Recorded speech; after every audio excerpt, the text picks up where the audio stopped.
சைலேந்தர் பாபுவோட நேரடியா போய் சண்டை போட்டு கீழே உருண்டு பிறண்டு சண்டை போட்ட நிகழ்வுலாம் சைலேந்தர் பாபு கூட சண்டை போட்டாங்களா?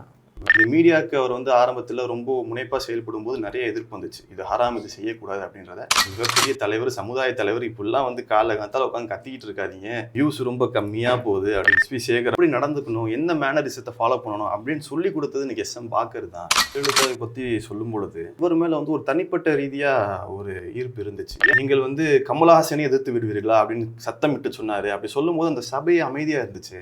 அப்போ ஒரே ஒரு குரல் ஓங்கி ஒலித்தது, கமலஹாசன் அல்லாவோட பெரிய ஆளாடா அப்படின்னு ஒரு குரல் ஓங்கி உழைத்தது. அந்த குரல் எஸ்எம் பாக்கருடைய குரல். போராட்டத்துக்காக சிறைக்கும் போயிருக்காரு, அடியும் வாங்கியிருக்காரு. அதை பத்தி பேசியிருக்காங்களா அவங்கள்ட்ட? அவங்க எந்த ஒரு விஷயத்தையும் என்கிட்ட வந்து நேரடியாக சொல்ல மாட்டாங்க. மேலோட்டமா இப்படி நடந்துச்சு அப்படின்ட்டு கடந்து போயிடுவாங்களே தவிர ரொம்ப ஆழமா அதை பத்தி பேசவே மாட்டாங்க. யாராவது சம்மந்தம் இல்லாத ஒரு ஆள் வந்து உங்க வாப்பா இப்படிலாம் பண்ணாங்க, இப்படிப்பட்ட ஆள் அவர் அப்படின்னு சொல்லிட்டு சம்மந்தம் இல்லாம அதை சொல்லும்போது அவர் சொன்னா கூட அதோட எஃபெக்ட் வந்து அந்த அளவுக்கு இருக்காது நமக்கு. ஆனால் மற்றவங்க சொல்லும்போது அது நமக்கு புரியும். ஓகே, இப்படிப்பட்ட நபர் இவர். இளையாங்குடியில் வந்து ஒரு தண்ணி பிரச்சனைக்காக தான் முத ஒரு பெரிய லீடராக ஃபார்ம் ஆகிறது அங்கே தான். போராட்டம் ரொம்ப வீரியமாக போகுது. வீரியமாக போகும்போது இதுக்கு யார் காரணம்னு சொல்லிட்டு காவல்துறை தேடும்போது வாப்பாங்க எஸ்எம் பாக்கர்ன்ற நபருங்கிற தெரிய வரும்போது சைலேந்தர் பாபு தான் அப்போது மெயினாக இருந்தார். அவருடைய அதிகாரிகளை அமைச்சு கூட்டிகிட்டு வர சொல்லிடுறாங்க. கூட்டிகிட்டு வர சொன்ன உடனே ஒரு வேனில் ஏற்றுறாங்க. அவங்க சொன்ன நிகழ்வுகள் தான் இது. அவங்க சொன்னது கூட இந்த அளவுக்கு டீட்டெயிலாக சொல்ல, மற்ற ஆட்கள் சொன்னதை வச்சு நான் சொல்கிறேன். ஒரு வேனில் ஏற்றிடுறாங்க. வேனில் ஏற்றின உடனே அடிக்க ஆரம்பிச்சிடுறாங்க. அடி உள்ள ஆரம்பிச்சிருது. சைலேந்தர் பாபுவோட நேரடியாக போய் சண்டை போட்டு கீழே உருண்டு பிறண்டு சண்டை போட்ட நிகழ்வுலாம் சண்டை போட்டாங்க. கீழே உருண்டு பிறண்டு சண்டை போட்ட நிகழ்வுலாம் நடந்ததுங்கிறது இதை கூட அவர் சொல்லலை. இது வரைக்கும் அவர் என்கிட்ட சொல்லலை. ஒரு முக்கியமான நபர் என்னிடம் சொன்னார், இந்த மாதிரி நிகழ்வு நடந்துச்சு அப்படின்னு சொல்லிட்டு சொன்னாங்க. இல்லை, சண்டை நடந்துட்டு இருக்கும் போதே வெளியே வந்து மக்களுக்கு நியூஸ் போயிடுச்சு, இந்த மாதிரி நடந்துகிட்டு இருக்கு அப்படின்னு தெரிஞ்சோடனே அது ஒரு தனி போராட்டக்களமாக மாறி அதுக்கப்புறம் பெரிய எழுச்சி வந்த உடனே இதுக்கு மேலே இவர் வச்சுருந்தோம்னா பிரச்சனையாயிருன்னு சொல்லி அதுலேருந்து விடுபட்டு வராரு. இப்போ வந்து சைலேந்தர் பாபு வந்து ஒரு இளைஞர்கள் மத்தியில் வந்து இந்த போதை சமாச்சாரம் வந்து அதிகமாக இருக்குது அப்படின்றதுக்காக சந்திக்க போயிருக்கும் போது கூட அவர் போன உடனே வந்து வாங்க தடா பாக்கர் எப்படி இருக்கீங்க, நினைவுகள்லாம் ஞாபகம் இருக்கா அப்படின்னு சொல்லி கேட்டதா சொன்னாங்க. சைலேந்தர் பாபு அவர்கள் வந்து டிஎஸ்பியாக இருக்கும் பொழுது அந்த தடியடியில் வந்து பின்னந்தலையில் அடிபட்டுச்சு. அந்த நேரத்தில் அவங்க வந்து கோமா ஸ்டேஜுக்கு போக வேண்டிய நிலமெல்லாம் வந்துச்சு. ஆமாம், அப்போ வந்து டாக்டர் வந்து மருத்துவர் வந்து சொல்லும்பொழுது சொன்னார் வந்து, என்னுடைய தாய்ட்டு தான் சொல்லியிருக்காங்க. என்ன சொன்னாங்கன்னா, இன்னும் அடி வந்து கொஞ்சம் ஆழமாக விழுந்திருந்தா காப்பாற்றுறதே கஷ்டம், ஏன்னா வந்து இப்போவே ஒரு கோமா ஸ்டேஜுக்கு போகிறதுக்கான வாய்ப்பு இருக்குது அப்படின்னு சொன்னாங்க. ஆனால் அல்லாவோட கிருபையில் அதுலேருந்து எந்திரிச்சு வந்துட்டாங்க, மீண்டு வந்துட்டாங்க. அது ஒரு பெரிய தாக்கமாக அவங்களுக்கு இல்லை.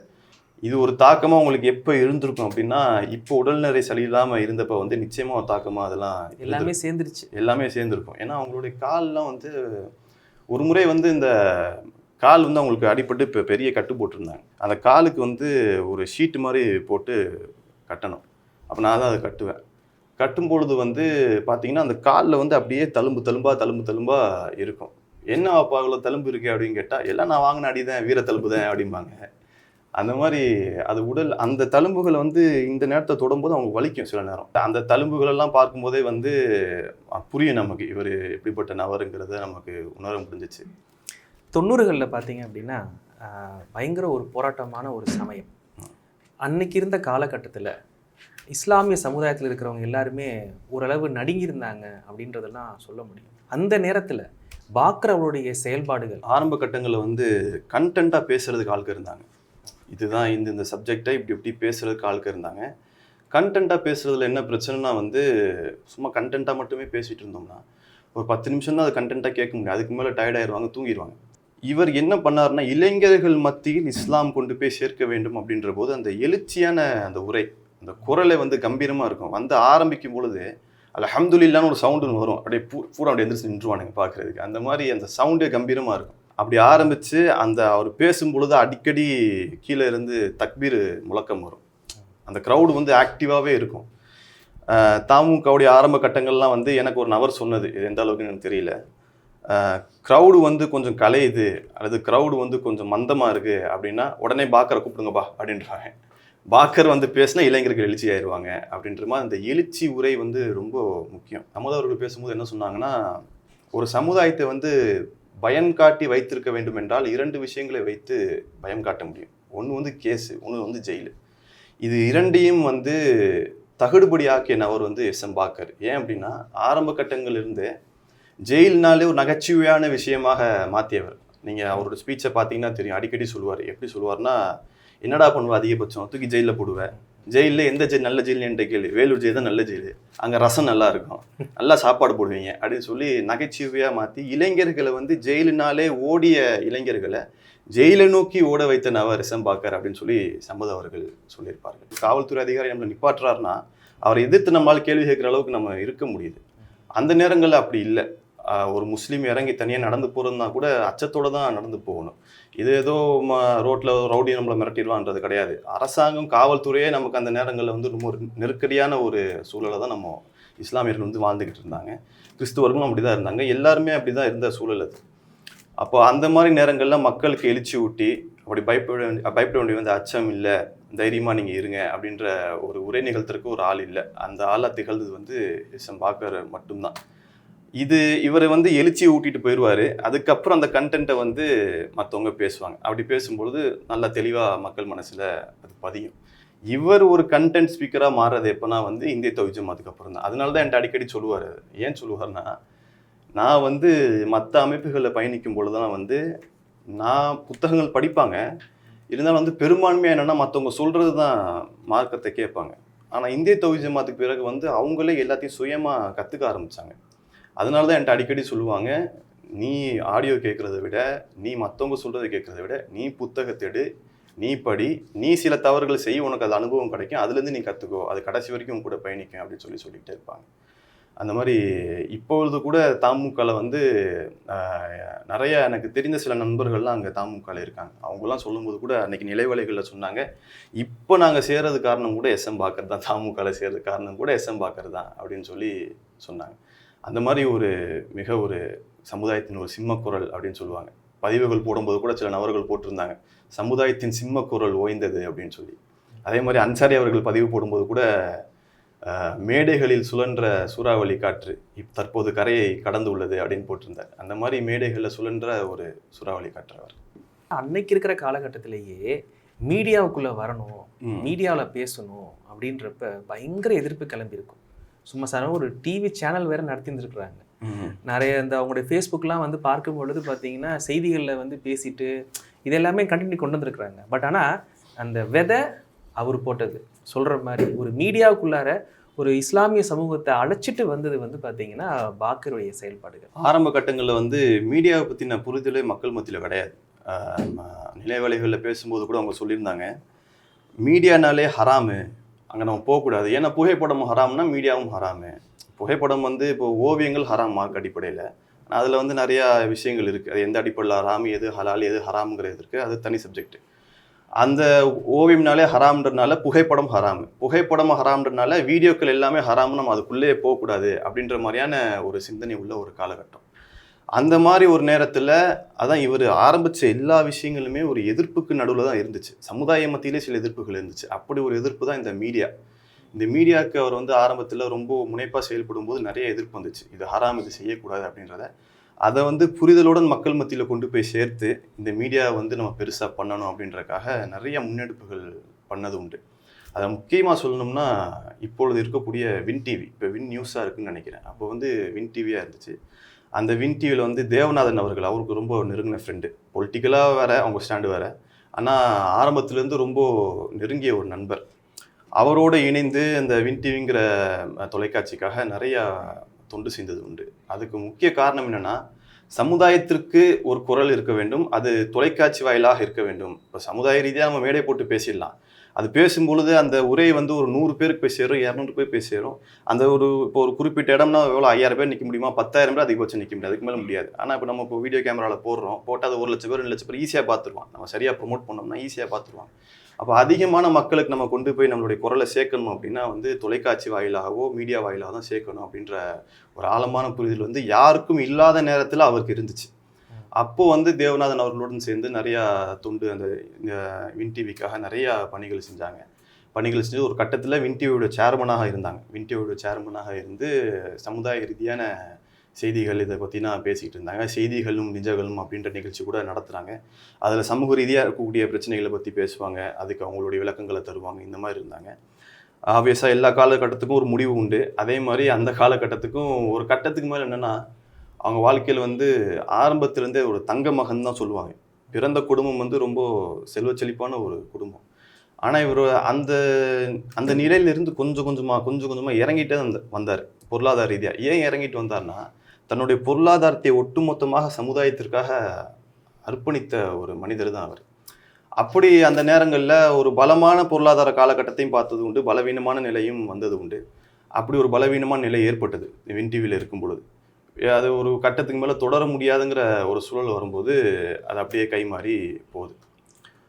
அதுக்கப்புறம் கூட வயது முதிர்ந்த ஒரு நிலைமையில கூட அவங்க என்ன பண்ணாங்கன்னா, அந்த ஃபேஸ்புக்கெலாம் நல்லா அப்போ அந்த நேரத்தை தொடங்கும் போது கூட உடனே அந்த லைவ் போட்டு உட்காந்து அவங்க கூட அடிக்கடி சொல்லுவோம், ஒரு தலைவர் நீங்கள், ஒரு அமைப்பில் நீங்கள் இருக்கீங்க, ஒரு மிகப்பெரிய தலைவர், சமுதாய தலைவர், இப்படிலாம் வந்து காலகாலத்தால் உட்காந்து கத்திக்கிட்டு இருக்காதீங்க, வியூஸ் ரொம்ப கம்மியாக போகுது அப்படின்னு பொருட்படுத்தவே மாட்டாங்க. 4 பேர் பார்க்குறான்னு எனக்கு போதும், 2 பேர் கூட பார்க்கலங்க இன்னைக்கு, நான் ஒருத்தன் பார்த்தா எனக்கு போதும், யாருமே பார்க்கலாம் என்ன பண்ணுவீங்க, பரவாயில்ல நல்லாக்கா பண்ணிட்டு போகிறேன், அந்த மாதிரியான அதெல்லாம் பயங்கர காமெடி வேற. ஆமாம், அது சிரிச்சிடணும்.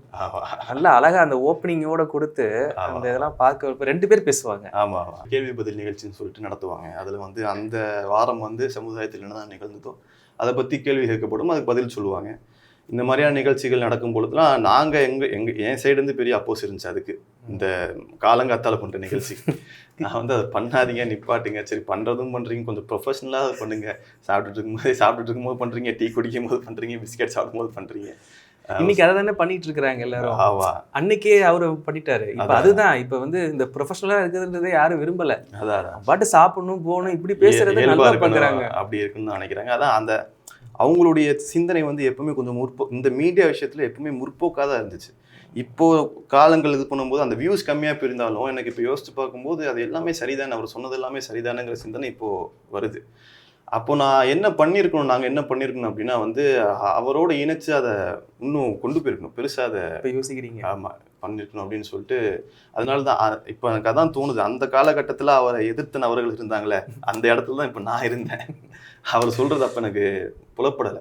சரி அப்படியே இருந்தாலுமே வியூஸ் போகலை, பல மக்கள் பார்க்கல, அப்படியே இருக்கட்டுமே, நம்ம யாருக்காக இந்த சமூக பணி செய்கிறோம், இறைவனுடைய பாதையில் இருக்கும்போது இறைவனுக்காக தானே செய்கிறோம், எவன் பார்க்காட்டாலும் நல்லா பார்க்குறான்ல, அதுக்காக தான் நம்ம செய்யணும்ல, ஏன் நம்ம இதை இப்படி விட்டோம் அப்படின்ற மாதிரியான சிந்தனைகள்லாம் இப்போ வருது. ஐஎன்டிஜே மீடியா அப்படின்ற ஒரு பேஜ் ஆரம்பித்து அது நல்ல ரீச்சில் இருந்துச்சு. அதுக்கு வந்து நிறையா சஜஷன்லாம் அவங்க தான் கொடுத்தாங்க. அவங்க கொடுக்குற சஜஷன் எல்லாமே வந்து ரொம்ப ஸ்ட்ராங்கானதாக இருக்கும், அது எல்லாமே ரொம்ப பீக்கில் போகும். அவங்க சொல்கிறத ஃபாலோ பண்ணால் அது கரெக்டாக போகும் எல்லாமே. அவங்க வந்து என்னென்னா இந்த வீடியோவை ரீச் பண்ணணும் அப்படின்னு அவங்க நினச்சாங்கன்னா அவங்களுடைய கேரக்டருக்கு அதை ரீச் பண்ணிட முடியும். ஆனால் அவங்க பண்ண மாட்டாங்க, உட்காந்து பேசிட்டு அவங்க இயல்பு எதுவோ அதை அப்படியே காமிச்சிட்டு அப்படியே போயிடுவாங்க. அதை இன்னொரு ஆள் கையில் எடுத்து தான் அந்த ரீச்சை கொண்டு போய் சேர்க்க வேண்டிய நிலைமை இருந்துச்சு. அப்போ வந்து நாங்கள் இந்த எஸ்எம்பாக்கருங்கிற பேஜெலாம் இப்போ இருக்குது. எஸ்எம்பாக்கர் ஐடி தனி பேஜ் ஒன்று இருக்கும். அந்த பேஜ் வந்து நாங்கள் ப்ரொஃபஷனலாக பண்ணணும் அப்படின்னு சொல்லிட்டு நபர்களை வச்சு நாங்கள் ப்ரொஃபஷனலாக பண்ணோம். அந்த பேஜுக்கு எப்பவுமே ஒரு தனி ரீச் இருக்கும். அதில் எது போட்டாலுமே வந்து 1 லட்சம் 2 லட்சம் 3 லட்சம் இப்படி அதிகமாக அப்படி போய்கிட்டே இருக்கும். அந்த மாதிரி அந்த பேஜில் சொல்லுவாங்க, டே இந்த பேஜில் போடுறா என் நிகழ்ச்சி அப்படிம்பாங்க. நான் சொல்லுவேன் அதெல்லாம் போட முடியாது, இப்போ அதுக்கு அந்த நபர்கள்ட்டையும் சொல்லிடுவேன். அவங்க சொல்லுவாங்க அதெல்லாம் போடாதீங்க, போட்டால் வந்து ட்ராப் ஆயிரும், வியூஸ் ட்ராப் ஆயிரும் அப்படின்றோம். ஆனால் இப்போ அதை யோசித்து பார்க்கும்போது வியூஸுக்காக மட்டும் நம்ம ஒரு விஷயத்தை அணுகிடக்கூடாது, நம்ம கருத்து போய் மக்களுக்கு சேரணும்னா கண்டிப்பாக நம்ம அதை வந்து செஞ்சு தான் ஆகணும் அப்படின்றதுக்காக கடைசி நேரங்களில் இப்போ கூட என்னென்னா அந்த நிகழ்ச்சியை வந்து செய்கிறதுக்கு ஆள் இல்லை. அவங்க வந்து இந்த செய்திகளும் பின்னணிகளும் நிகழ்ச்சியை வந்து மருத்துவமனையில் அவங்க இருக்கும்போது செய்கிறதுக்கு ஆள் இல்லை. அப்போ வந்து மருத்துவமனையில் இருக்கும்போது ஓரளவுக்கு நல்லா பேசிகிட்டு இருந்த சூழல்லாம் இருந்துச்சு. நெஞ்சில் வந்து நீர் கோர்த்து அட்மிட் ஆயிருந்தோம், ஃபஸ்ட்டு அட்மிட்டாக தான். அட்மிட்டாக இருக்கும்போது கூட ஐசியூக்குள்ளே ஃபோனை கொண்டு வர சொல்லி ஃபோன் அடித்து 2 பேர் அனுப்பி அந்த நிகழ்ச்சியை பண்ணுங்க அப்படின்னு சொல்லி. அப்போ அவங்க 2 பேரும் சொல்கிறாங்க, காக்கா வியூஸ் கம்மியாக இருக்குமே, செருப்பு பிஞ்சிரும் போய் பண்ணுங்க 2 பேர்.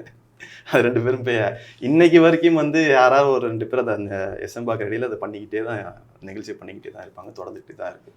இப்போ முக்கியமாக வந்து ஊடகத்தில் நம்மளுடைய அதாவது இஸ்லாமியர்கள் இருக்கக்கூடிய நபர்கள்லாம், இப்போ இஸ்லாமியர்கள் நிறைய பேர் ஊடகத்தில் இருக்காங்க.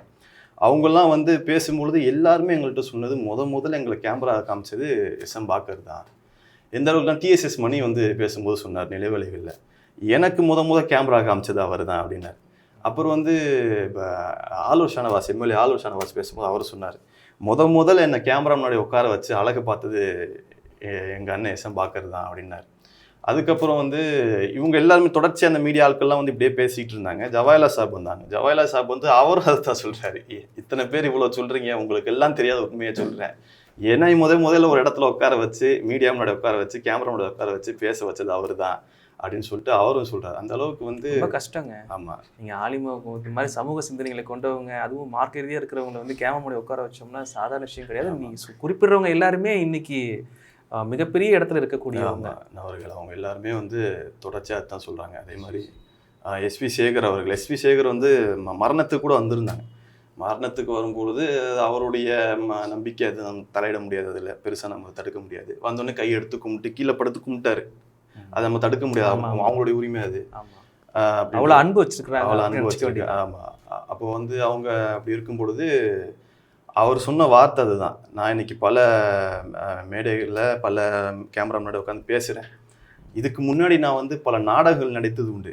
ஆனால் கேமரா முன்னாடி எப்படி பேசணும், எப்படி நடந்துக்கணும், என்ன மேனரிசத்தை ஃபாலோ பண்ணணும் அப்படின்னு சொல்லி கொடுத்தது இன்னைக்கு எஸ்எம் பாக்கர் தான் அப்படின்னு சொல்லிட்டு இன்னும் பல பேர் இருக்காங்க. அவங்கெல்லாம் வந்து நினைவுக்கு வரல. நிறைய பேர்ட்டு நான் பேசினேன்.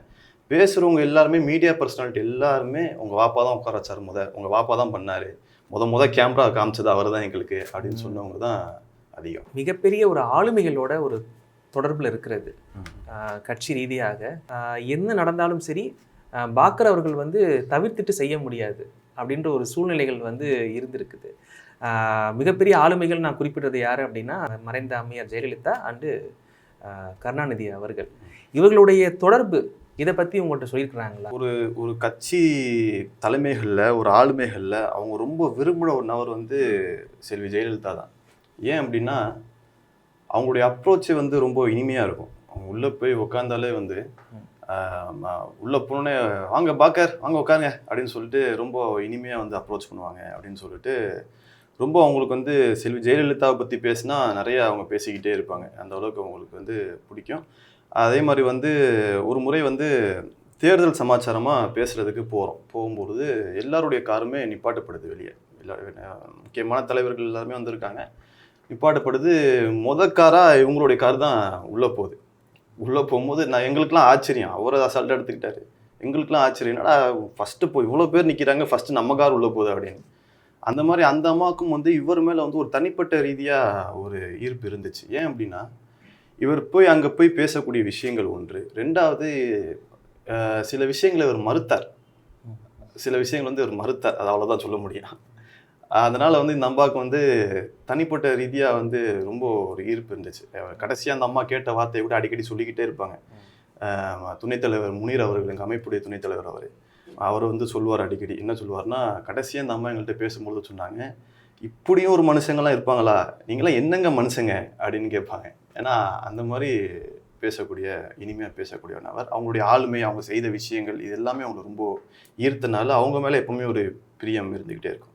கலைஞர் அவர்களை பொறுத்தவரை வந்து ஆரம்ப காலகட்டங்களில் தமுக போன்ற நேரங்களில் வந்து திமுகவுடைய இன்றைய நிலைமை என்பது வேற. அந்த நிலைமை என்பது கொஞ்சம் இஸ்லாமியர்களுக்கு கொஞ்சம் எதிரான நிலைமையால் தான் எல்லாருமே இருந்தாங்க. அப்போ வந்து இஸ்லாமிய சமூகத்திற்கு வந்து ரொம்ப ஆதரவான நிலையிலலாம் யாரும் இல்லை. அப்போ வந்து அந்த சமுதாயம் அப்போ தான் கொஞ்சம் கொஞ்சமாக எழுச்சிப்பட்டு வரதுனால சில மைனஸ் எல்லாம் நிறைய கொஞ்சம் இருந்துச்சு அந்த நேரங்களில். அப்படி இருக்கும்போது அந்த நேரங்களில் கலவரம் இதெல்லாம் நடந்த பொழுது அதில் அவருக்கு ஒரு பெரிய அதிருப்தி கலைஞர் மேலே இருந்துக்கிட்டே இருந்துச்சு. நினைவேந்தல் அப்படின்னு சொல்லி அழைக்கும் போது கூட இவங்க வந்து எப்பவுமே எப்படின்னா வந்து அங்கே போன நான் அவர் பற்றின புகழ்ச்சியை மட்டுமே சொல்லணும் அப்படின்ற நபர் கிடையாது. அந்த இடத்துல கூட அவர் செஞ்ச ஃபால்ட்டையும் சொல்லி காமிச்சார். கலைஞரோட நினைவேந்தலுக்கு போய் அங்கே போய் அவர் செஞ்ச தவறுகளையும் சொல்லி காமிச்சார். அந்த மாதிரி வந்து தலைவர் எஸ்எம் பாக்கர் அவர்களுக்கு வந்து எப்பவுமே வந்து கலைஞர் மேலே வந்து ஒரு செல்வி ஜெயலலிதாவோட ஒப்பிடும்போது இருக்கக்கூடிய அந்த உறவு வந்து கலைஞரோட இல்லை. ஏன்னா வந்து அந்த ஆரம்ப கட்டங்களில் நடந்த அந்த நிகழ்வுகள் வந்து ரொம்ப ஆழமாக அவருடைய மனசில் வந்து பதிவாயிருக்கு. அதே மாதிரி மற்ற கட்சி தலைவர்களாக இருக்கட்டும், அவங்க எல்லாரோடையுமே ரொம்ப இணக்கமாக, அதன் ஆரம்பத்திலே சொன்ன மாதிரி ஒரு சமுதாயம் என்றால் அந்த சமுதாய தலைவர்களோடு மட்டும் இணக்கமாக இருக்க மாட்டார். அதனால தான் இவர் எல்லாருக்குமே பிடிக்கும். ஒரு மற்ற சமுதாயம் அனைத்தோடையுமே வந்து ரொம்ப இணக்கமாக இருக்கும்போது எல்லாருக்கும் அவரை பிடிக்கும். இஸ்லாமிய சமுதாய தலைவர்களோ அல்லது இஸ்லாமிய சமுதாய பேச்சாளர்கள் பேசுனா அது வேற. மீனவ சமூகம்னு ஒரு ஆட்கள் வராங்க, இன்னொரு வந்து தாயக மக்கள் கட்சி, அவங்க யாருன்னே தெரியல எங்களுக்குலாம். அவங்க தனியாக நினைவேந்தல்னு சொல்லி வச்சுருக்காங்க. என்னன்னு விசாரிச்சா அவங்களுடைய சமூக பிரச்சனைக்காக இவர் ரொம்ப போய் போராடினதா சொல்கிறாங்க. அது என்ன நிகழ்வுங்கிறது இது வரைக்கும் தெரியல எங்களுக்கு. இன்னும் இனிமேல் போய் விசாரிச்சா தான் தெரியாது என்ன நிகழ்வுன்னு. அவங்களுடைய இடத்துல தனியாக ஒரு நினைவேந்தல்னு சொல்லி நடத்தியிருக்காங்க. இந்த மாதிரி பல பேர் நினைவேந்தல் நடத்தியிருக்காங்க. இது எல்லாருமே வந்து இஸ்லாமியர்கள் மட்டுமல்ல, மற்ற சமுதாய மக்களும் சமூக மக்களும் வந்து அவருக்காக அந்த மாதிரியான நிகழ்ச்சிகள்லாம் நடத்துகிறாங்க. ஒரு நபர் எல்லா ஆளுமைகளோடும் ஒரு இணக்கத்தை பேணக்கூடிய நபர் தான். அதே மாதிரி அந்த ஆளுமைகள் ஒரு தவறு செய்யும்போது அதை சொல்ல அஞ்சவே மாட்டார். அவங்க மூஞ்சிக்கு நேராக நீங்கள் இந்த தப்பு செஞ்சீங்க அப்படின்றத வந்து ரொம்ப ஓப்பனாக போல்டாக, கேமரா இருந்தாலும் சரி இல்லாட்டாலும் சரி, அதை ரொம்ப ஓப்பனாக சொல்லக்கூடிய ஒரு நபர். அம்மையார் ஜெயலலிதா அவர்களுடைய மரணத்தில் கூட ரொம்ப மனவேதனைப்பட்டாங்க. போய் அந்த அவங்களுடைய உடலை போய் பார்த்துட்டு தான் வந்தாங்க. அதே மாதிரி வந்து பிரிவு வந்து அதிமுகவில் பிரிவு இருக்கும் பொழுது வந்து அந்த அதிமுகவை வந்து இணைப்பதற்கான பல முயற்சிகளை எடுத்தாங்க. சசிகலா அவர்கள் வந்து ரொம்ப நெருக்கம். பாப்பாவுக்கு வந்து ஆக்சுவலாக வந்து அம்மையார் ஜெயலலிதா விட ரொம்ப நெருக்கம் யாருன்னா சசிகலா தான். சசிகலா, அதன் பிறகு ஓபிஎஸ்ஸாக இருக்கட்டும், இபிஎஸ் கூட அந்த அளவுக்கு நெருக்கம் கிடையாது. சசிகலாவும் ஓபிஎஸும் வந்து இந்த ஆரம்ப நேரங்களில் அவங்க தான் இருந்தாங்கன்றனால அவங்களோட ரொம்ப ஒரு இணக்கமாக வந்து பாப்பா வந்து இருந்தாங்க எப்போவுமே. அப்போ அந்த பிரிவுகள் ஏற்படும் போது தான் வந்து ரொம்ப அந்த பிரிவு ஏற்பட்டுறக்கூடாது அப்படின்றதுக்காக ரொம்ப மெனக்கட்டாங்க. பட் இருந்தாலும் அந்த பிரிவு நடந்தது. எடப்பாடி அவர்களுடன் போய் பேசும்பொழுதும் இந்த அடிக்கடி சொல்லுவார்கள், ஒன்றிணைஞ்சு நீங்கள் செயல்பட வேண்டும் என்று. திமுக வந்து ஆட்சிக்கு வந்த பிறகு கூட அதிமுக வந்து ஒரு வல்லமை மிக்க ஒரு கட்சியாக இருக்க வேண்டும் என்று அவர் நினைத்தார். ஏன் நினைத்தார்னா, ஒரு வலுவான ஒரு எதிர்க்கட்சி இருந்தால்தான் அந்த ஆளும் கட்சி வந்து எப்போவுமே ஒரு சரியான பாதையில் இருக்கும் அப்படின்ற ஒரு பார்வை வந்து அவருக்கு இருந்தது. அது சரியானதும் கூட. ஏன்னா எதிர்க்கட்சி வந்து ஒரு பலவீனமான நிலையில் இருக்கும்போது ஆளும் கட்சி வந்து சர்வாதிகாரமாக மாறதற்கான எல்லா வாய்ப்பும் உண்டு. யாராக இருந்தாலும் அது வந்துடும். அப்படின்ற போது அந்த கேள்வி கேட்கக்கூடிய இடத்துல ஒரு எதிர்க்கட்சி இருக்குன்னா, இப்போ யாரும் இல்லை எதிர்க்கட்சி, அவரை தாண்டி இப்போ அதிமுக தாண்டி ஒரு எதிர்க்கட்சினா அது பாஜக தான் இருக்கணும். இல்லை நாம் தமிழர் கட்சியை சொல்லலாம். நாம் தமிழர் கட்சியை விட இப்போ நீங்கள் பார்த்தீங்கன்னா அந்த தேர்தலில் பாஜக வந்து அதிக ஓட்டுகள் வாங்கியிருக்காங்கிற போது, அப்போது அந்த மாதிரி ஒரு நிலைமை வந்துடக்கூடாதுன்றனால அதிமுக வந்து பலமாக இருக்கணும். அவங்க பலமாக இருந்தால் தான் இந்த திமுகவுடைய ஆளும் கட்சியில் சில தவறுகள் நடிக்கும்போது அதிமுக வச்சு அதை சரி பண்ணணும் அப்படின்ற ஒரு ஆளுமை வந்து அந்த அந்த திறன் வந்து அவங்கள்ட்ட இருந்துச்சு. எப்பவுமே அதை சொல்லிக்கிட்டே இருப்பாங்க. இப்போ இன்றைக்கு ஒரு திரைப்படம் வருது அப்படின்னு பார்த்தீங்கன்னா, இஸ்லாமியர்கள் சம்பந்தமாக காட்சிகள் வைக்கணும் அப்படின்னா இஸ்லாமிய அமைப்புகள் விட்டு ஒப்புதல் வாங்கணும் அப்படின்ற ஒரு சூழ்நிலைகள் வந்திருக்கு. இதற்கு அச்சாரம் போட்டது யாருன்னா உங்கள் அப்பான்னு சொல்லலாம். உங்களுக்கு முதல்ல துப்பாக்கி தானே திரைப்படம்? துப்பாக்கி திரைப்படம். இப்போ அந்த சமயத்தில் இஸ்லாமியர்கள் தீவிரவாதியாக அதுக்கு முன்னாடி நிறைய படங்கள் வந்துருச்சு. பட் இருந்தாலும் இந்த படத்தில் பயங்கர ஸ்ட்ராங்காக ஆப்போசிட் பண்ணாங்க. விஸ்வரூபம் படத்துக்கும் பார்த்தீங்க அப்படின்னா ரொம்ப கடுமையாகவே இந்த ஊரை விட்டு நான் போகிறேன்ற லெவலுக்கு கமல்ஹாசனை ஒரு புலம்ப விட்ட விஷயங்கள்லாம் பார்க்க முடிஞ்சு. இப்போ எனக்கு என்னிடம் பகிர்ந்த அந்த விஷயங்கள் தான் நான் இப்போ சொல்ல முடியும். அந்த நினைவலைகளில் கூட சமூக அவர்கள் சொல்லும்போது சொன்னாங்க, ஒரு சபையில் கமலஹாசன் இந்த மாதிரி பண்ணிட்டாரு, விஸ்வரூபம் படத்தில் ரொம்ப தீவிரவாதிகள் போர் இஸ்லாமியர்கள் காட்சிப்படுத்தப்பட்டிருக்காங்க அப்படின்னு சொல்லும் பொழுது அதை பற்றி அந்த சபையில் பேசிகிட்டு இருக்கும்போது கமலஹாசன் தரப்பிலிருந்து வந்த ஒரு நபர் எழுந்து நீங்கள் கமலஹாசனை எதிர்த்து விடுவீர்களா அப்படின்னு சத்தமிட்டு சொன்னார். அப்படி சொல்லும்போது அந்த சபை அமைதியாக இருந்துச்சு. அப்போ ஒரே ஒரு குரல் ஓங்கி ஒலித்தது, கமலஹாசன் அல்லாவோட பெரிய ஆளாடா அப்படின்னு ஒரு குரல் ஓங்கி ஒலித்தது. அந்த குரல் எஸ்.எம். பாக்கருடைய குரல். இது மாதிரி சமுதாயத்தில் சமுதாயம் அமைதியாக இருக்கும் பொழுது அந்த சமுதாயத்தை தட்டி எழுப்பும் குரலாக, சிம்ம குரலாக அண்ணன் எஸ்.எம். பாக்கருடைய குரல் தான் இருக்குன்னு சொல்லிட்டு அவர் பேசியிருப்பார். அந்த மாதிரி பல விஷயங்கள் இப்போவுமே நீங்கள் தொலைக்காட்சிகளை பேசுகிறோம், குழந்தைகள் பார்க்கக்கூடிய கார்ட்டூனில் முதற்கொண்டு இஸ்லாமியர்கள் தீவிரவாதிகளாக பார்க்கப்படுகிறார்கள். அது சினிமாவை விட ஒன்றும் மோசம். ஏன்னா ஆரம்ப வயசுலேருந்தே அது திணிக்கப்படும் பொழுது அவன் பார்த்து வளரும் போது இஸ்லாமியர்களாலே தீவிரவாதிகள் தான் அப்படின்ற சிந்தனையோடு தான் அவங்க வருவாங்க. அதையே நோட் பண்ணி இதுக்கு ஒரு ஸ்டெப் எடுக்கணும் அப்படின்னு சொன்ன நபர் தான் எஸ்.எம். பாக்கர். எப்போவுமே வீட்டில் குழந்தைகள் இருக்காங்க. குழந்தைகள் இருக்கும் பொழுது அவருடைய பேரப்பிள்ளைகள், அந்த பேரப்பிள்ளைகள் 3 பேருமே டிவி பார்ப்பாங்க. அந்த டிவியில் காட்சிகளில் கூட சில நேரங்களில் அந்த மாதிரியான சில நிகழ்வுகள்லாம் இருக்கும். இப்போ சில விஷயங்கள் சமூகத்தில் அது பேசப்படுது சமூக ஊடகங்களில். ஆனால் நீங்கள் டிவியை ஓப்பன் பண்ணி பார்த்தீங்கன்னா கார்ட்டூன்ஸில் நிறைய அந்த மாதிரியான சமாச்சாரங்கள் இருக்குது. ஒரு இஸ்லாமிய சமூகத்தை தீவிரவாதிகள் போல் சித்தரிப்பது, சிறு குழந்தைகளுக்கு அதை திணிச்சிட்டோம்னா அது ரொம்ப கஷ்டம். அவனுக்கு அது வளரும் போதே அந்த சிந்தனையில் தான் வளருவான். அப்படின்ற போது இதை எதிர்த்து ஒரு விஷயம் பண்ணணும் அப்படின்னு சொல்லிட்டு அவங்க வந்து ரொம்ப சொன்னாங்க. அதை பண்ணக்கூடிய சூழல் அமையல. அது இப்போ நான் சொல்கிறது வந்து ஒரு 4-5 மாதங்களுக்கு முன்னாடி உள்ள சூழலை சொல்லிட்டு இருக்கேன். அதுக்கப்புறம் உடல் ரீதியாக தோய்வு வந்துருச்சு. அதை பற்றின ஒரு விழிப்புணர்வும் மக்கள் மத்தியில் கொண்டு போய் சேர்க்கணும். எந்த அளவுக்கு நம்ம வந்து இந்த சினிமாவில் வந்து தீவிரவாதம் வந்துடக்கூடாது, இஸ்லாமியர்களை தீவிரவாதிகள் என்று சித்தரித்து விடக்கூடாது, ஒரு சமுதாயத்தை வந்து அப்படி நம்ம புறக்கணிச்சிடக்கூடாது அப்படின்னு சொல்லிட்டு எந்த அளவுக்கு நம்ம முனைப்பாக இருக்குமோ, அதை விட ஒரு படி மேலே இந்த குழந்தைகள் பார்க்கக்கூடிய இந்த டிவி நிகழ்ச்சிகள் இருக்குது இல்லையா, அதில் வந்து ரொம்ப கவனமாக இருக்கணும். துப்பாக்கி திரைப்படம் வந்து சர்ச்சைக்குரியதாக இருக்கும் காலகட்டங்களில் வந்து அது பெரிய இஷ்யூ ஆனதுக்கப்புறம் விஜய் அவர்களுடைய தந்தை அவர்கள் தொடர்பு கொண்டு எஸ்.எம். பாக்கர் அவர்களும் பேசும்பொழுது சொன்னார்கள், நீங்கள் வந்து தவறாக புரிஞ்சுக்கிட்டீங்க, இது அந்த நோக்கத்தில் எடுக்கப்பட்ட படம் அல்ல, விஜய் அவர்களே ஒரு முஸ்லீம் கதாநாயகனாக நான் வந்து நடிக்க சொல்கிறேன் அப்படின்னு சொல்லி அவர் சொன்னாங்க. அப்போ அதுக்கு தான் அப்பா சொன்னாங்க, எங்களை பற்றி நீங்கள் நல்லதும் பேச வேணாம் கெட்டதும் பேச வேணாம், எங்களை விட்டுருங்க அப்படின்னு சொல்லி சொன்னாங்க. சமுதாய மக்களுக்காக என்ன செய்ய முடியுமோ அதை செஞ்சுருக்கிறாரு.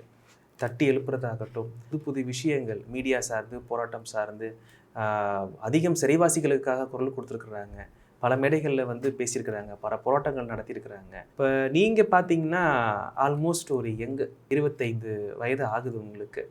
நீங்கள் அடுத்து என்னென்ன பண்ணலான்னு காத்திருக்கிறீங்க? அதாவது ஐடியாஸ் இருக்குதா, இதை செய்யணும், இதை செய்யக்கூடாது? எஸ்.எம். பாக்கர் அவர்கள் விற்று சென்ற பணியை, விற்று சென்ற இடத்தை நிரப்புவதற்கு பல பேர் இருக்காங்க. அமைப்பு எடுத்துக்கிட்டிங்கன்னா தகுதியான ஆட்கள் பல பேர் இருக்காங்க. அது அவங்க அந்த இடத்த நிரப்புவாங்க. அல்லா நாடுனா ஃப்யூச்சரில் அல்லா நாடுனா என்னை போல் பல இளைஞர்கள் யாராவது ஒருத்தர் அந்த இடத்துல போய் அமரலாம். அவர் போல் ஒரு சமுதாய தலைவராக என்ன மாதிரி யாராவது ஒரு இளைஞரோ அல்லது நானும் நிச்சயமாக போய் வர்றதுக்கு வாய்ப்பு உண்டு. அவர் செய்த பணிகளை வந்து செய்கிறதுக்கு தான் நோக்கம் இருக்கே தவிர அவர் இடத்தை அடையணுங்கிற நோக்கம் எங்களுக்கு கிடையாது. என்னுடைய நோக்கம் வந்து அவர் எப்படி வாழ்ந்தாரோ, எப்படி வாழ்ந்து மரணித்தாரோ அதே போல் வாழ்ந்து நம்மளும் அதே சமுதாய ரீதியாக கடைசி வரைக்கும் முழு மூச்சோடு இருந்து மரணிக்கணும் அப்படின்ற சிந்தனை தான்.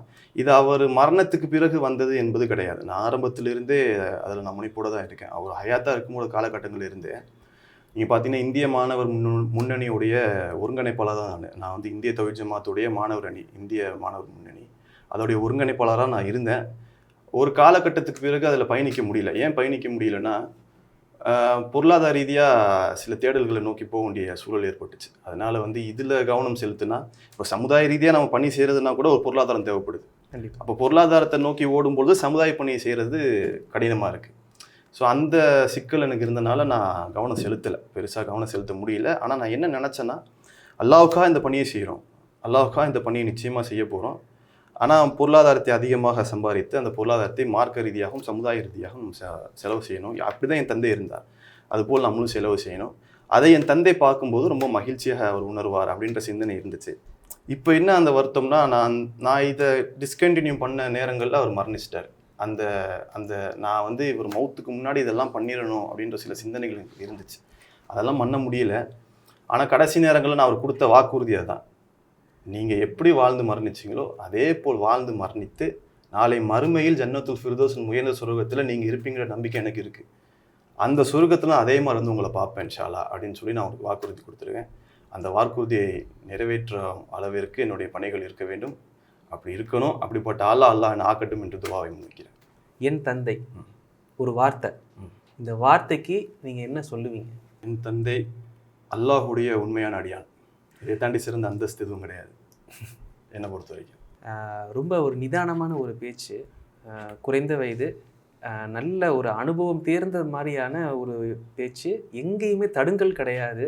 மிக்க நன்றி நம்ம சேனலுக்காக வந்து உங்கள் அப்பாவினுடைய, அதாவது எஸ்.எம். பாக்கருடைய நினைவலைகளை வந்து பகிர்ந்தமைக்கு மிக்க நன்றி. நன்றி. உங்களுடைய தண்டோரா தமிழன் சேனலாக இருக்கட்டும், நெவரெஸ்டாக இருக்கட்டும், மென்மேலும் வளர சமுதாயத்திற்கு உங்கள் மூலம் பல விஷயங்கள் கொண்டு போய் சேர்க்க இறைவனை பிரார்த்திக்கிறேன்.